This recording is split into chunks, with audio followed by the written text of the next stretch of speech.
So you got suspended for on-time delivery on your Walmart account. Well, I'm going to be showing you how I got two of our clients reinstated for this exact violation on Walmart.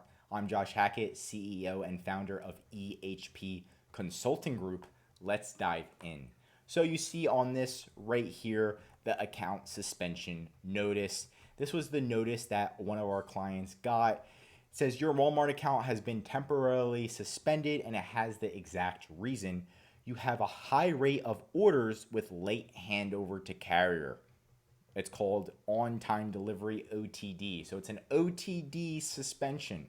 That's the type of suspension, and Walmart literally tells us the exact reason. So you can also check your performance. So go to your performance. This is a different account, but you can check your performance and it's going to show, you can see OTD, on time delivery, right here.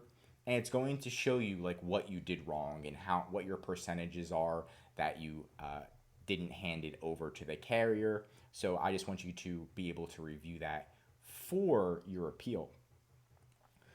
Now that we did two clients, I'm going to show you two different appeals. The first appeal worked and the second appeal worked. The first appeal was very simple. So when you open up a case, you open up a case with Walmart and you say my account was suspended, and then they take you to the screen that has these sections.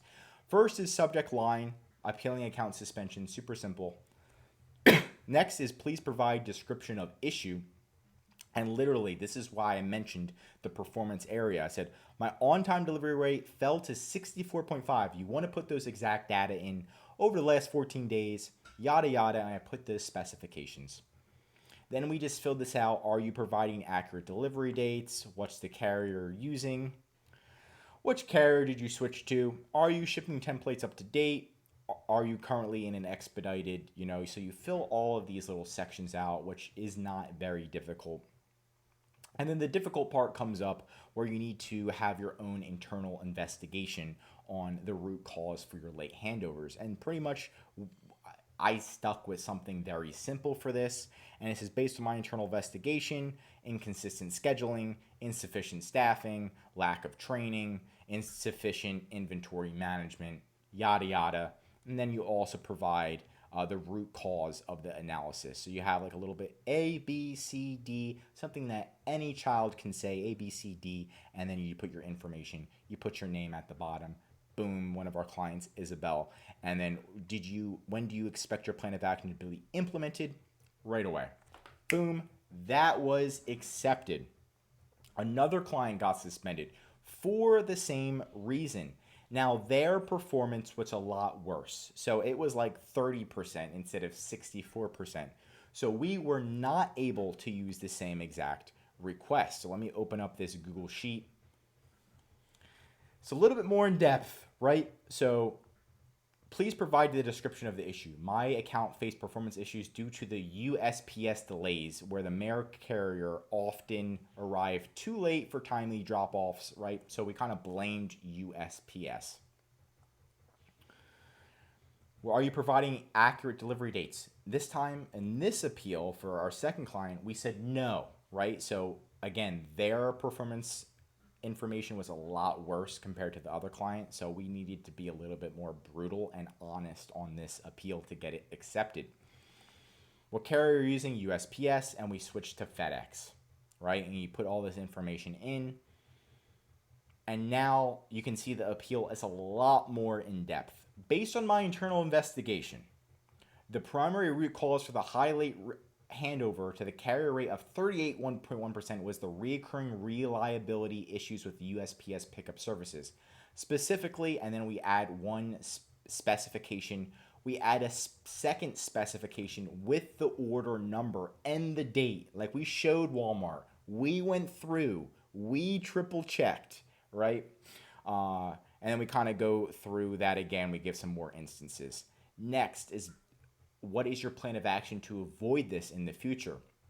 This is our time to go through Walmart's exact policies and provide information on Walmart's policies. So we reviewed Walmart's shipping and fulfillment policy, and I actually put a link here of Walmart's fulfillment and shipping policy to show Walmart that we reviewed their policies. After reviewing the guidelines on timely order processing and delivery expectations, I immediately transitioned to using FedEx, right? Removing all the use of USPS entirely due to inconsistent pickups, right? So I kind of mentioned that policy right there. And when do we expect it to be implemented? And again, brutally honest, we didn't say immediately this time. We said 2 weeks, within the next 2 weeks. Okay, and then after this was submitted, it took around 6 days for Walmart to even review the request. After 7 days, we got this. Your account's appeal case has been approved. So this one took 7 days. The other one took like 1 day. It kind of depends on who you're getting at Walmart and everything. But these will help you get reinstated.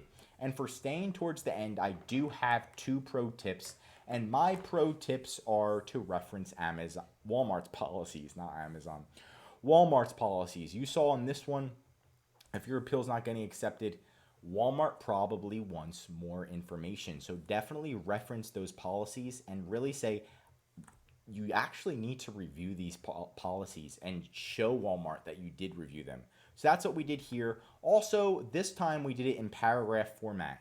So if you look at our other one, we kind of did it in a more simplistic way where we did like A, B, C, This one we did like full paragraphs, right? We kind of jumbled everything together, and that seemed to work more with this client. So you may need to do something a little bit more formal and have all these different paragraphs jumbled together so that way it's easier for them to read sometimes. And then my tip number 2 is if you got suspended for on-time delivery with late handover to carrier resulting in compliance with a policy for on-time, you have high rate of orders with late handover to carrier.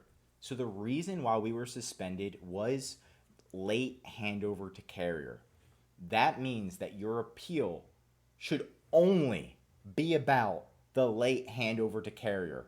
If you have some type of infringement or you have other performance stuff that's not good, do not mention those. It should only be about the reason why Walmart suspended you, which is the late handover to carrier. We learned that the hard way as well when we talked to an Walmart representative. They're like, make sure your appeal, it's only about the late handover to carrier. Walmart doesn't give a crap about anything else. So those are my pro tips. I hope that you learned something new in this video. If you did, drop a like. And if you're a Walmart or Amazon seller, I highly recommend subscribing to this channel because I'm going to be giving away all the content that I've learned from managing clients. And of course, if you need help with client management, not only can we help you with reinstatement, but we offer a full Amazon and Walmart account managing service where we have a consultant that's fully trained by me working with the team for over 3 years that's going to manage your Walmart, your Amazon account, and make sure that your customer service is getting done, right? Your Amazon and Walmart ads are getting properly optimized and done, that your appeals are getting done, you're not getting suspended, your sales are increasing, right? So that's our goal. Contact EHP Consulting Group if you need help with any of those. Talk to you soon.